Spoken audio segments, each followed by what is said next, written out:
Marcos, capítulo 9. Jesus prosseguiu: Eu lhes digo a verdade. Alguns que estão aqui neste momento não morrerão antes de ver o reino de Deus vindo com grande poder. 6 dias depois, Jesus levou consigo Pedro, Tiago e João até um monte alto, para estarem a sós. Ali, diante de seus olhos, a aparência de Jesus foi transformada. Suas roupas ficaram brancas e resplandecentes, muito mais claras do que qualquer lavandeiro seria capaz de deixá-las. Então Elias e Moisés apareceram e começaram a falar com Jesus. Pedro exclamou: Rabi, é maravilhoso estarmos aqui. Vamos fazer 3 tendas, uma será a sua, uma de Moisés e outra de Elias. Disse isso porque não sabia o que mais falar, pois estavam todos apavorados. Então uma nuvem os cobriu. E uma voz que vinha da nuvem disse: Este é meu filho amado. Ouçam-no. De repente, quando olharam em volta, só Jesus estava com eles. Enquanto desciam o monte, Jesus ordenou que não contassem a ninguém o que tinham visto, até que o Filho do Homem tivesse ressuscitado dos mortos. Eles guardaram segredo, mas conversavam entre si com frequência sobre o que ele queria dizer com ressuscitar dos mortos. Então eles perguntaram a Jesus: por que os mestres da lei afirmam que é necessário que Elias volte antes que o Cristo venha? Jesus respondeu: de fato, Elias vem primeiro para restaurar tudo. Então por que as Escrituras dizem que é necessário o Filho do Homem sofrer muito e ser tratado com desprezo? Eu, porém, lhes digo: Elias já veio e eles preferiram maltratá-lo, conforme as Escrituras haviam previsto. Ao voltarem para junto dos outros discípulos, viram que estavam cercados por uma grande multidão e que alguns mestres da lei discutiam com eles. Quando a multidão viu Jesus, ficou muito admirada e correu para cumprimentá-lo. Sobre o que discutem? Perguntou Jesus. Um dos homens na multidão respondeu: Mestre, eu lhe trouxe meu filho, que está possuído por um espírito impuro que não o deixa falar. Sempre que o espírito se apodera dele, joga-o no chão, e ele espuma pela boca, range os dentes e fica rígido. Pedi a seus discípulos que expulsassem o espírito impuro, mas eles não conseguiram. Jesus lhes disse: Geração incrédula. Até quando estarei com vocês? Até quando terei de suportá-los? Tragam o menino para cá. Então o trouxeram.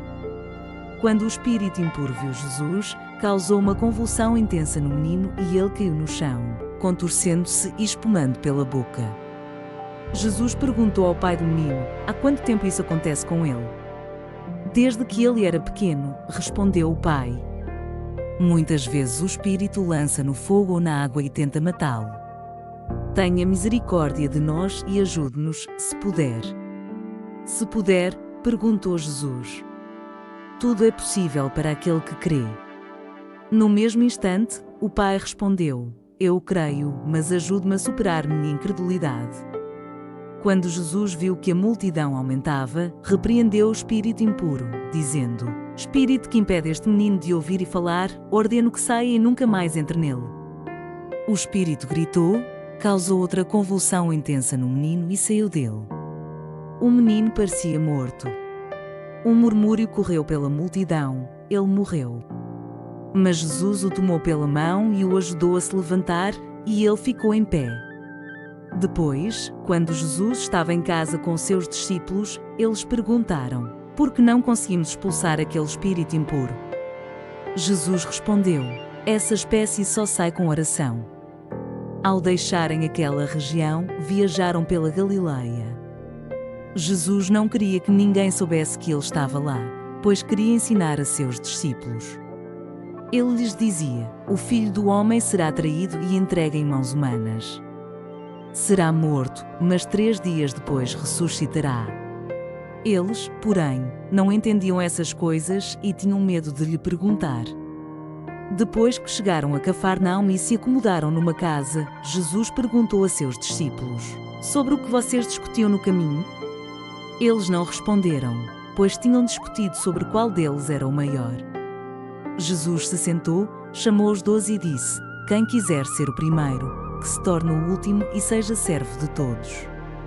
Então colocou uma criança no meio deles, tomou-a nos braços e disse: Quem recebe uma criança pequena como esta em meu nome recebe a mim, e quem me recebe não recebe apenas a mim, mas também ao Pai, que me enviou.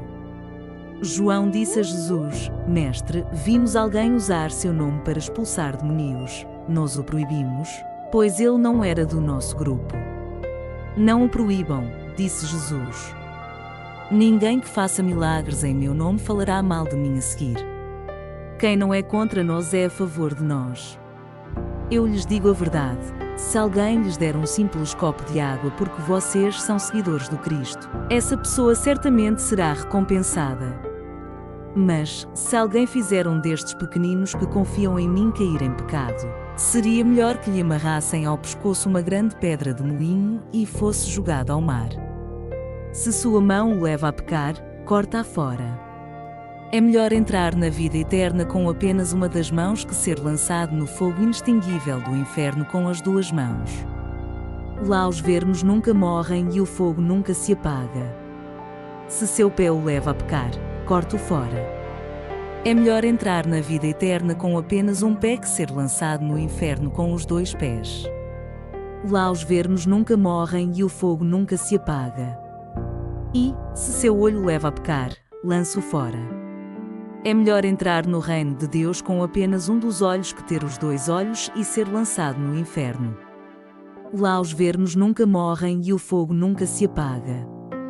Pois cada um será provado com fogo. O sal é bom para temperar, mas, se perder o sabor, como torná-lo salgado outra vez? Tenham entre vocês as qualidades do bom sal e vivam em paz uns com os outros.